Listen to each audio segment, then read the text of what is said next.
I just didn't have a clue what I was doing. I didn't have a clue. I was really struggling with my confidence before. It really has made a difference sort of in my own life and also my working life. And quite intimidating going into a gym and doing it myself. So I was struggling the most with fat loss in general. A bit stuck in a rut, definitely. Just not really getting anywhere, just plateauing completely. And then with that kind of mentality, it kind of stopped me from working out. I didn't really know what to eat and quantity sizes and protein and veg.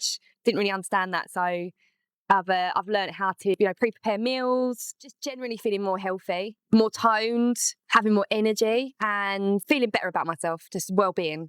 You keep focused, just knowing my ability, knowing I can do it. There's so many times where I say I can't do it and then I manage to do it. I'm feeling more confident. I would recommend people that have busy lives like myself. Mums, I'd say mums definitely. People that have just had a baby. Training has just taught me you can do it.